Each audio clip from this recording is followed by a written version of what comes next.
Assalamualaikum warahmatullahi wabarakatuh. Perkenalkan, nama saya Sony Trisnosto Putra. Di sini saya akan menjelaskan LP saya yang berjudul diare. Nah, baiklah langsung saja pengertian diare. Diare adalah keadaan frekuensi air besar lebih dari 4 kali pada bayi dan lebih dari 3 kali pada anak. Konsistensi feses encer dapat berwarna hijau atau ada pula bercampur lendir dan darah atau lendir saja. Diare mengacu pada kehilangan cairan dan elektrolit secara berlebihan yang terjadi dengan bagian feses tidak terbentuk. Jadi, diare adalah gejala kelainan pencernaan berupa buang air besar dengan tinja berbentuk cairan atau setengah cair dengan frekuensi lebih dari 3 kali sehari pada anak sehingga mengacu kehilangan cairan dan elektrolit. Diare dibagi menjadi dua, yaitu yang pertama diare akut. Diare akut dikarakteristikkan oleh perubahan tiba-tiba dengan frekuensi dan kualitas defekasi. Yang kedua diare kronis, yaitu diare kronis adalah diare yang lebih dari 2 minggu. Lalu ada etiologi. Penyebab diare dapat dibagi dalam beberapa faktor. Yang pertama itu faktor infeksi yang terbagi menjadi faktor internal, yaitu infeksi saluran pencerna makanan yang merupakan penyebab utama diare pada anak. Meliputi infeksi internal sebagai berikut: infeksi bakteri, Vibrio, E. coli, Salmonella, dan lain-lain. Lalu ada infeksi virus yaitu enterovirus, adenovirus, dan rotavirus. Lalu ada infeksi parasit yaitu dari cacing atau protozoa. Lalu infeksi parental ialah infeksi di luar alat pencerna makanan seperti otitis media akut atau OMA, tonsillitis, tonsillifaringitis. Lalu ada faktor malabsorpsi, malabsorpsi karbohidrat yaitu disakarida, misiosakarida. Pada bayi dan anak yang terpenting dan tersering intoleransi laktasi. Lalu ada faktor makanan, makanan basi, beracun, alergi terhadap makanan. Faktor psikologisnya adalah rasa takut dan cemas.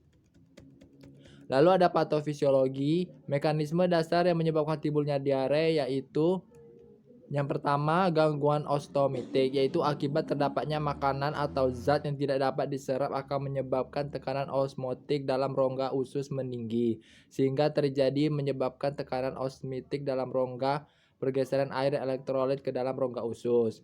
Lalu yang kedua, gangguan sekresi, yaitu akibat gangguan tertentu, misal oleh toksin, pada dinding usus dan terjadi peningkatan sekresi, air dan elektrolit ke dalam rongga usus dan selanjutnya diare tidak karena peningkatan isi rongga usus. Lalu gangguan motilitas usus, hiper akan mengakibatkan berkurangnya kesempatan usus untuk menyerap makanan sehingga timbul diare. Sebaliknya, jika peristaltik usus menurun, akan mengakibatkan bakteri tumbuh berlebihan yang selanjutnya dapat menimbulkan diare pula. Patogenesis diare akut, yaitu yang pertama maksudnya jadarenik yang masih hidup ke dalam usus halus setelah berhasil melewati rintangan asam lambung. Lalu yang kedua, jasa renik tersebut berkembang biak di dalam usus halus. Lalu oleh jasad renik dikeluarkan oleh toksin. Dan terakhir, akibat toksin, hipersekresi yang selanjutnya akan menimbulkan diare. Patogenesis diare kronis yaitu lebih kompleks dan faktor-faktor yang menimbulkan wabah infeksi, bakteri, parasit, malabsorpsi, malnutrisi, dan lain-lainnya. Sebagai akibat diare baik akut maupun kronis akan terjadi bila kehilangan air dan elektrolit atau dehidrasi yang mengatakan terjadinya gangguan keseimbangan asam basa. Lalu gangguan gizi sebagai akibat kelaparan dan hipoklemia. Dan ini adalah WOC-nya. Lalu manifestasi klinisnya, mula-mula pasien cengeng, gelisah, suhu tubuh biasanya meningkat, nafsu makan berkurang atau tidak ada sama sekali. Kemudian disertai diare, tinja cair, mungkin disertai lendir atau lendir darah. Warna tinja makin lama berubah kehijau-hijauan karena bercampur dengan empedu. Anus dan daerah sekitar timbul lecet karena sering defekasi atau tinja makin lama makin asam sehingga akibat asam sehingga makin banyak asam laktat yang berasal dari laktosa yang tidak diabsorpsi oleh usus selama diare. Gejala muntah dapat timbul sebelum atau sesudah diare dan dapat disebabkan karena lambung turut meradang atau akibat gangguan keseimbangan asam basa dan elektrolit. Bila pasiennya banyak kehilangan cairan elektrolit, mata dan ubun-ubun mengalami cekung pada bayi, selaput lendir bibir dan mulut serta kulit tampak kering. Lalu penata laksananya itu ya yang pertama adalah pemberian cairan, bisa berisikan oleh NaCl atau NaHCO3. Lalu yang kedua, pengobatan dietik yaitu untuk anak di bawah 1 tahun dan anak di atas 1 tahun dengan berat badan kurang dari 7 kg. Jenis makanannya adalah susu, makanan setengah padat, dan susu khusus yang disesuaikan dengan kelainan. Lalu yang ketiga, obat-obatan, yaitu bisa obat antisekresi, obat spasmolitilik, atau antibiotik. Lalu untuk komplikasinya adalah akibat diarenya, yang pertama dehidrasi, bisa itu ringan, sedang, berat, atau hipotonik, isotonik, atau hipertonik.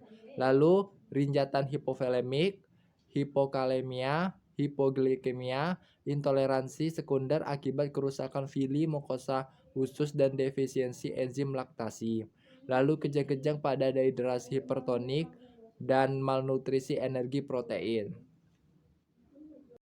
Lalu kita masuk ke asuhan keperawatannya. Yang pertama itu pengkajian, dimulai dari identitas klien, riwayat kesehatan dahulu, riwayat kesehatan keluarga, keluhan utama, lalu ada pola kesehatan fungsional yaitu pemberian kesehatan, nutrisi dan metabolik, eliminasi BAB, aktivitas dan sensori. Lalu pemeriksaan fisiknya ada keadaan umum yang terdiri dari tampak lemah dan kesakitan, tanda-tanda vital, dan untuk diagnosanya saya angkat 3 diagnosa. Yang pertama diare, yang kedua resiko ketidakseimbangan cairan, dan ketiga hipovolemia. Untuk diagnosa pertama, diare dengan SLKI, eliminasi fekal. Dengan kriteria hasil, keluhan defekasi lama dan sulit, mengenjan saat defekasi, distensi abdomen, terasa massa pada rektal, dan nyeri abdomen. Untuk psikinya adalah manajemen diare. Tindakannya adalah mengidentifikasi penyebab diare, mengidentifikasi riwayat pemberian makanan, memonitor warna, volume, frekuensi, dan konsistensi tinja.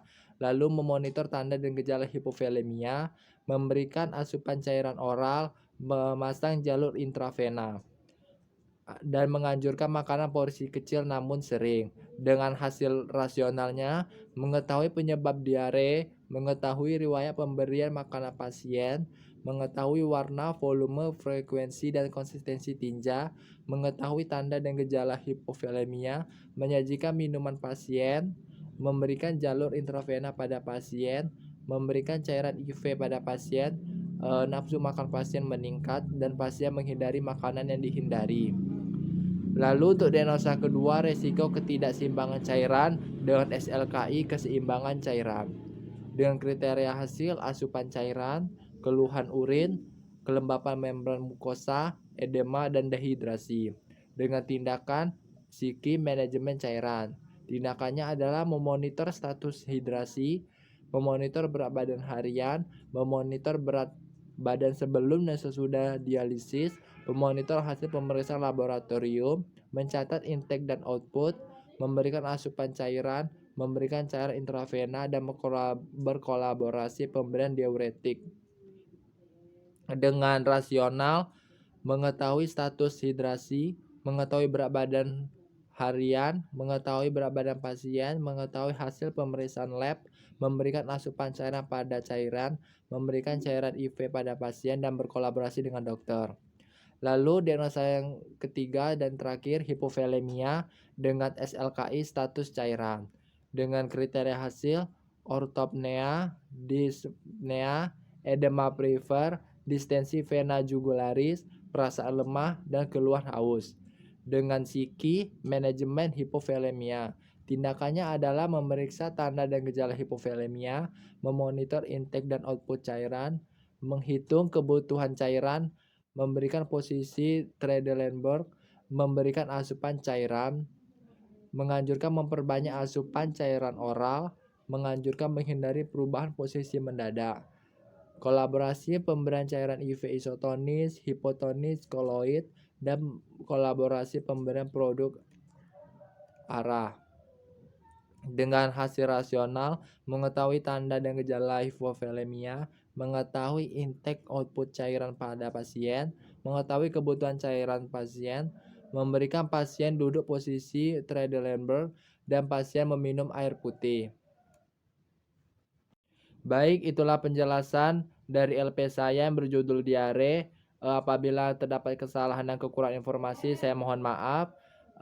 Terima kasih atas perhatiannya. Wassalamualaikum warahmatullahi wabarakatuh.